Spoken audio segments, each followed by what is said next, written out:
Welcome to Believe in Chargers with Lorenzo Neal, Matt Money Smith here. And how about this, Lo? We are celebrating a victory for the Chargers. They knock off the Bears, and they do it in a fashion that we had hoped they would. A dominating victory over a team that they looked considerably better than on paper. But before we dig into that and get deep into that game, because there's certainly a lot to take away, I think important for us to acknowledge you had the trade deadline on Tuesday. Tom Telesco, in all of his years as general manager of the Chargers, has never been a trade deadline guy.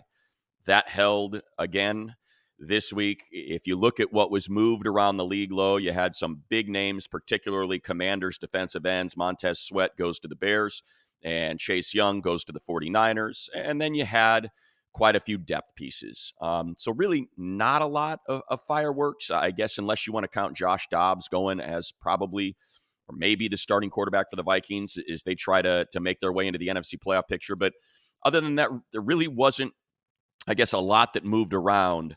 Does that surprise you? Did you think the Chargers needed to make a move for maybe an offensive lineman with the situation surrounding Corey Linsley, for a blocking tight end, something along those lines? Are you surprised? Are you surprised that they didn't do anything? Yeah, I was surprised just in general around the league. I thought Denver was going to be a fire sale, and you see that they held court and didn't really make any significant changes. I really thought that there was going to be a Kansas City. I thought that they would make a move in the receiver, thinking AFC, especially because the way that the Cincinnati is playing, the Bengals are starting to find their stride. Joe Cool is starting to play at a very, very high level. So when you look around the AFC, especially with the parity, I thought that there was going to be more moves. I look at the Tennessee Titans and not thinking that they're going anywhere. You look at Derrick Henry, maybe there's a move, of that guy because he's a chess piece that's still under contract. So you looked at the AFC and said, okay, there's going to be some moves that's done. With the Chargers, though, I don't think money that I thought that they needed to make a drastic move. If you think about the pieces that they have, they've underachieved thus far. You and I, we both been in that same camp to say, okay, will the real LA Chargers please stand up and show Mm. us some consistency and show us some domination, which we believe that they've had. So yeah, I wasn't necessarily surprised, and I don't think that that they needed a big time player to catapult this team. It's just they needed to get going as a unit and as a team and just collectively, in my opinion. What I would just based on the transactions that went down this week, and I think for the casual fan, it's not a huge deal. But they invested a third round pick in Trey McKitty. They invested 2+ years in trying to develop him as a blocking tight end, as a 15 to 22 catch, maybe one touchdown guy, and it just didn't it didn't come together. So when you move on from a third round pick, it's essentially acknowledging, okay, didn't work out. We took a swing and it missed. And then they promoted Nick Vannett, who has kind of been with the Chargers a couple different training camps now and on their practice squad. So he's always been sort of that fringe guy, right? That bubble guy. Is he someone that we can put behind Donald Parham, behind Gerald Everett as that third tight end? Now let's continue to try to develop Trey McKitty. Well, now it appears as though, and I bring it up because I think that may have been the one thing that they were looking for, that they really do need. They need a blocking tight end. I know Parham's getting a little bit better. Gerald Everett, had a really good block on that Darius Davis 50+ yard run a couple games ago, but he's not really a blocker. So that's the one thing that they needed. And if I had to guess, they probably shopped around for it and just couldn't find one. They couldn't find someone that they thought was better than Nick Vannett. So they likely just cut Trey, promote Nick, and they're like, all right, that's our acquisition. Let's hope it works out. If it doesn't, keep an eye. We know they've kind of, dug into waiver wire acquisitions, whether it was Simi Fehoko, who ends up getting a touchdown this past week, or if it's Jalen Hawkins at safety to replace JT Woods, who is still on that, sort of non-football injury illness list. They've done that. So that's all I can guess, Lo, is that there wasn't someone out there that they thought was going to fit better or be better than moving on from Trey and promoting and to the active roster from the practice squad, Nick Vannett. Yeah, and you look at Nick, and you're at practice, and you probably seen him a lot more than I have. But here's a guy that you got to realize he's going to service the offense. He's going to service the defense. Here's a guy that's out there. So you got to realize, a guy that we go back in time and we think about a guy Antonio Gates, the kind of tight end brought in as a free agent, a guy that played at Kent State, didn't play football since high school.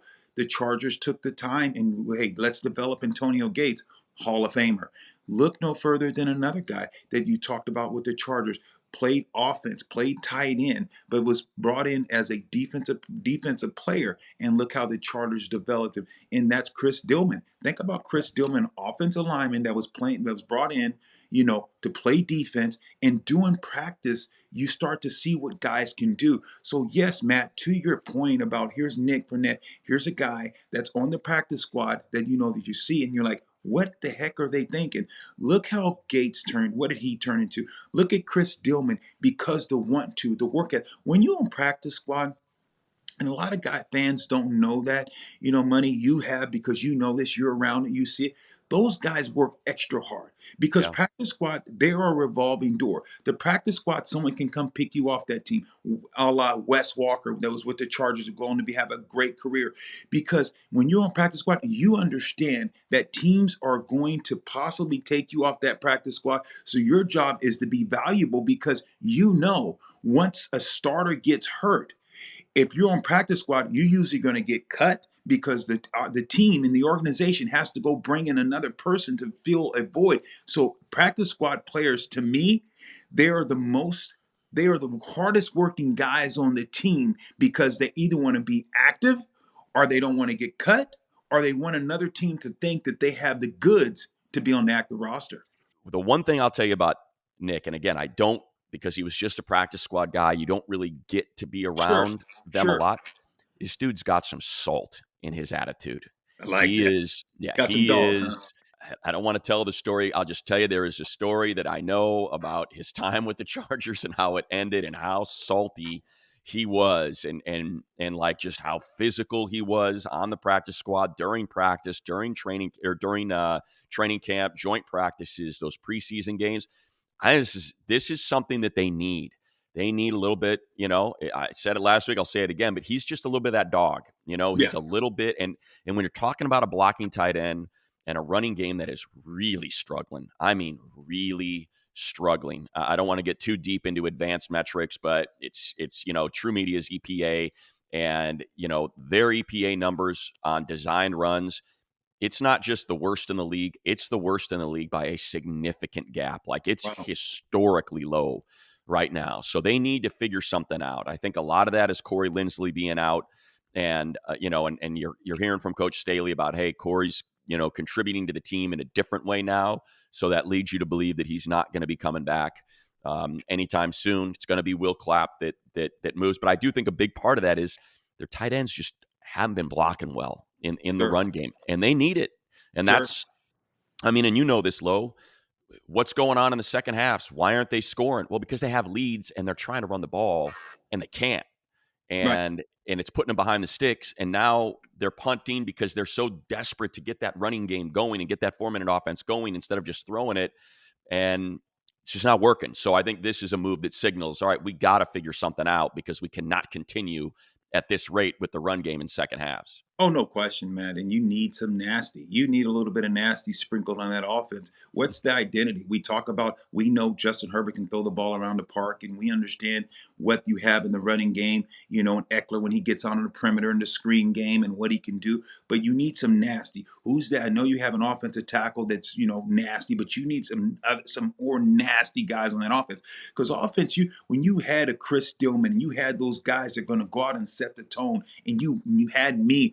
Those nasty guys are going to set the tone for Right. the offense. You need that, and we're a better place at a tight end. When you're talking about, you look at the run game, and Matt, you say, God, there's no lanes, there's no creases. What's wrong with the running game? Now you have a tight end that can push a defensive end or a linebacker and make it push him wide. Now you create a more lanes for the running back to get in and out. Why do you think the Niners went out and said, hey, we're going to go get Chase. We're going to go get another hard defensive end. Now Nicky Bosa, and now you have another great defensive end that they can constrict the edges.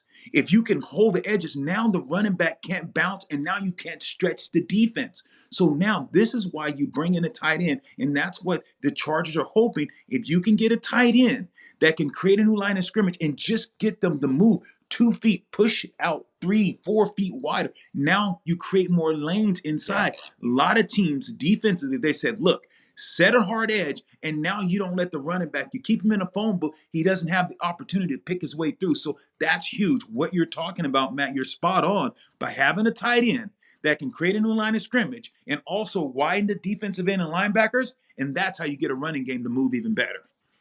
And that's a perfect transition, the seed you just planted there, low, to get into the game this past week 8 against the Bears. You didn't play well against the Cowboys. They were the much better team, but you still had a chance to win. It's at Sure. home, and you let that one get away. Obviously, you're trading punches with the Chiefs. We already went through all that last week. But this was a game on paper that looked available for domination. That you look at the defensive line and the offensive line of the Bears, and it looked as though you could take advantage of that. And they did. But I want to start where you just left off, and that is Chase Young, Nick Bosa set the edges, stop those running backs, fill those lanes.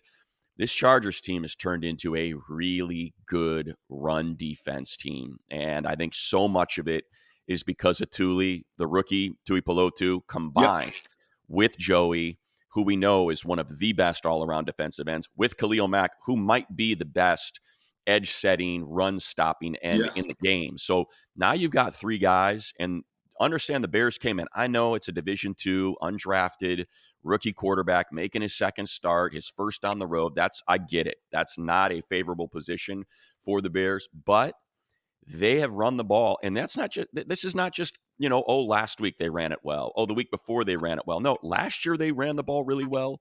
This year they are one of the best running teams in the NFL. The last 4 games going into the Chargers game, they had over 160 yards in each of their previous 4 games. So, and 2 of those were with Tyson Bagent. So it's not like it was the Justin Fields thing. The 2 prior, they had over 175 yards rushing the week before. Deontay Foreman went crazy Yeah. against the Raiders. And what did the Chargers do? They hold them to 73 yards rushing as a team, completely shut them down, and then that allowed them to really get after Bagent, get those 2 interceptions, and really just kind of set the tone defensively. No question. That's a great way to put it, Matt. And here's what people have to realize. Ask the Raiders how that worked out for them against Bajan, Yeah. the quarterback that came in. They absolutely stifled them. You saw the way that they did. They got after the Raiders. And that's what the Chargers have done. Like you said, they're playing a lot better defense against the run. If you can shut down the run, and that's why these last several weeks, you look at the last several weeks, the Chargers have been in these games because the defense has been able to carry. And you talked about it. You said, look, Staley early in the season, we talked about against the Miami Dolphins, giving up 30 some points. Staley supposed to be a defensive minded guy. What does he do? He says, okay, I gotta fix this. I'm a defensive guy. We gotta get this defense playing better. They let guys go. They make a trade. They say, let's make this defense a lot stouter. And thus far, you look at the defense. The defense. Did you think would be saying that the defense is the glue of this team and not the offense? That's what's really weird coming in this year, watching the way that the defense now, each man has said, we're going to make a gallant effort and we're going to play better defense, especially against the run. It's been huge. But like you said, going into this game, you said, this is a game the Chargers win. But then you looked at Chicago and you said, the way that they've been playing, you're like, wow, Chicago may give them fits. Chicago's going to try to run the ball. Chicago's going to go play action. They're going to try to make this game ugly. This was a mindset game. This game to me, watching the Chargers, Matt, this was a mindset game Right. where the team came out and said, to each man, we're going to do our job. We're better than this. You and I keep talking about week in and week out. What do we say? They're playing down to the level of competition. Are they playing up when they're playing a good team? Why can't they go out and just play Charger football, dominate and beat the teams that you know you should beat, a la the Titans, a la Chicago Bears? This game was never in doubt. The Chargers came out like we knew they're capable of, and this game was never in doubt. You're saying, oh, this is going to be. They went out and just took care of business and did their job.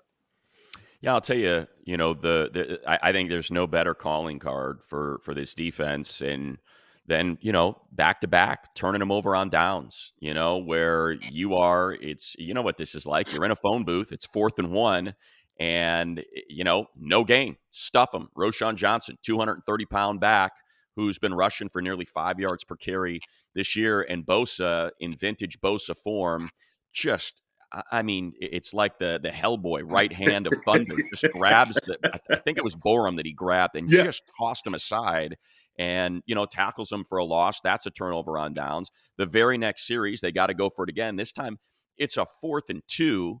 And what happens? Interception by Asante Samuel, Right.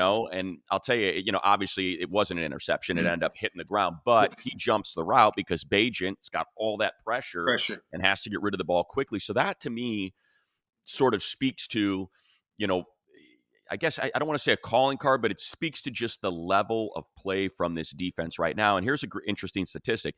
There is no team in the NFL, there is no defense in the NFL that is better than the Chargers. The Chargers defense is the best in the NFL at 3rd and 4th and 2 or fewer yards. They know how to bow up when it's in favor, when for whatever reason, when it favors the offense, these 3rd and shorts, going forward on 4th down. No team has been better in the NFL than the Chargers. They showed it again on Sunday, and it's something that as we spin this thing forward to the Jets, they're going to show, going to have to show on Monday, because it's going to be a lot of Breece Hall. It's going to be a lot of 3rd and 2s and 3rd and 3s, because they are not going to be pushing the ball downfield. It's just not what the Jets do. They run the ball, they protect the ball, and they lean on their defense and special teams. But I do want to just, obviously, we got to acknowledge the offense here real quick, Lorenzo. 2 things. One, we already talked about the running game. That's got to get fixed. You can't have Austin Eckler running the ball 15 times for 29 yards and Josh Kelly going just 6 carries for, I think it was 21. Under 2 yards per carry for Austin, under 4 yards per Josh. But I do want to acknowledge the positive here, and that's that they finally got Q involved. Quentin Johnston finally got an Right. opportunity. And what happens? 6 targets, 5 catches, 50 yards, including a DPI on a 3rd down that gave him a new set of downs and led to a score. So great to see Kellen Moore just play to Q's strengths. Let's get that yak going. Let's get these back shoulder throws going. We don't have to send him on 9 routes nonstop because he's so big and try to make him Mike Williams. He's not. They played to his strengths, and Q delivered. 5 catches, 50 yards, and that DPI. Hey, As we now transition to the Monday Night Football game at MetLife in the Meadowlands against the Jets, a team that has really just, you want to talk about catching some breaks. I mean, my goodness, Graham Gano misses a kick from 35 yards or whatever it was that would have put that game away. Instead, the Jets take over. They could not move the ball to save their lives in that entire game. And Zach Wilson, when they needed it, that dude had like 28 seconds to move the ball some 60 yards, and he did. And he leaned on did. Garrett Wilson and Breece Hall, and they did it. And they end up getting to overtime, and they get the win. And but I do, so let's just kind of, it's a reminder that don't get too cocky about, oh, Zach Wilson's terrible, and trying to Sure. play into that, the Rodney Harrison thing, what he was doing, which was just crazy, insulting a guy like that. He's capable. He is Sure. capable of making plays, and he and Garrett Wilson have something going. But defensively, let's just start here, Lo, because we just got done talking about the running game. Defensively, the Jets are one of the best teams against the pass. They have got a pass rush, man, and they've got it in waves. Quinnen Williams is a nasty player, man, and he's coming right up the middle over Will Clapp and putting pressure right in Herbert's lap immediately. Their edges are really good. Jermaine Johnson, I mean, these dudes can get after you. And not to mention the secondary. It might be the best secondary in football. So they're holding opponents to 184 yards passing. But what are they doing against the run? And it could be because teams don't want to pass against them, but they're giving up 145 yards on the ground. Only the Broncos are worse than the Jets when it comes to defending the run. So this has got to be a run the ball. You can't let those defensive ends and Quinnen Williams, you can't let them operate on their toes on that defensive line. You have got to get that play action working. You've got to find some semblance of a running game against this defense. Absolutely. And this what you're saying. The best way to get play action going is to make sure you have some success running the ball. when you can run the ball and the quarterback turns his back to the defense and you get into stretch plays, and this is where the tight end, you get out to the perimeter and make Quentin and those guys run. Now you set up some boots. Look for this Charger team, and my things for keys to success for offense. You got a quarterback that's very mobile. You got a quarterback that can move the pocket. Right. You got a quarterback that runs a 4.5, 4.6. Justin Herbert is fast and he's athletic. This is a game that you're going to have to move the quarterback at times to move him to get out on the perimeter. And now he becomes a two-way threat. He becomes a double threat. He can hurt you with his legs and he can hurt you with the ball. So when he moves the pocket, his speed, now the linebackers, if they're in coverage, they're going to have to either come up. The safety is going to have to make decisions. So now you have a two-way go for a quarterback that can hurt you with his legs. So look for this game plan to move the pocket at times. Some boots, dragging the tight end across. I want to see this team create that stretch play, run the ball to the outside, get to perimeter, because the Jets want to drag them down in the mud and Right. make this a close game and try to steal it like you just alluded to against the Giants. They scored less than 24 points to combined, and I think they've punted the ball 25 times between the both two teams. So they had more punts than scored. So that's Yeah. unbelievable.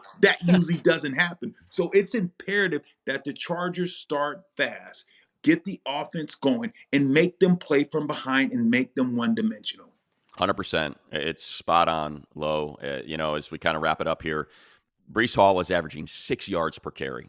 I mean, 6 yards per carry. You're talking about 443 yards on 78 carries. That's 5.7. Zach Wilson is effective running the ball. He's run it 23 times. So he's willing to just tuck it and run. The interesting thing is, beyond those two and Garrett Wilson, who's having a nice sophomore campaign after a Rookie of the Year campaign last year, behind those two players, it is Brees Hall and Garrett Wilson. That is all. That's it. Dalvin Cook, was trying to get out of New York because they're not using him. He was trying to force a trade at the deadline. Didn't happen. Behind Garrett Wilson and his 39 receptions for 469 yards is Alan Lazard, who's got 255 on 17 catches. Right now, Wilson has got more receptions than the next two players combined and just about more yards than the next two players combined. So there it is. Take away Garrett Wilson, take away Brees Hall, and you ought to be, like you said, and score 17 points. And I Yeah. would imagine you're winning your second game in a row and you're back to 500. Hey, it's simple. Play this game in a phone booth. You put 8, 9 guys in the box, Right. Matt, and you dare Wilson to beat you in the air. And you come out and you say the pressure's going to get there. You bump them, you press them, you do some stuff, play safety over the top, and you say, I'm going to commit to shutting down the run. I'm going to have a spy, and I'm going to put pressure. This is that game that you're going to be sore. This is that ice bag game, that ice tub game that you're going to sit in the tub because you're going to be black and blue. This is going to be a physical type of game, and your defense is going to have to bring their big boy pads because this is going to be the most they're going to be tried in the run game all year long. And I'll tell you just real quick as we wrap it up, Low, if you're feeling down about injuries and Corey Linsley and Mike Williams, I am not exaggerating when I say this. The Jets are on their sixth offensive lineman. They have lost 5 offensive line. They are now 6 deep in injury on the offensive line. Their best offensive lineman, Elijah Vera Tucker, gone. Connor McGovern, gone. Wes Schweitzer, gone. Like Gone. they are down. Billy Turner's going to play. Man, let me tell you something. When Joey Bosa sees the name Billy Turner on a flip card, he gets excited. I'm Billy Turner's going to have nightmares for the next 4 days, knowing that Joey Bosa's coming to town. So I just leave it at that, and he's going to be out there. So we saw it against the Bears. The Bears' offensive line has not been good. It has been incredibly leaky, and they took advantage of it. The Jets' offensive line is down 5 guys, and you're talking about a defensive front for the Chargers with Bosa and Khalil and Thule and Morgan Fox. You're talking about 6 guys with 2+ sacks. Do what you did against the Bears. Take advantage of it. Get back to 500 and get ready for a heck of a game at SoFi against the Lions when they come to town.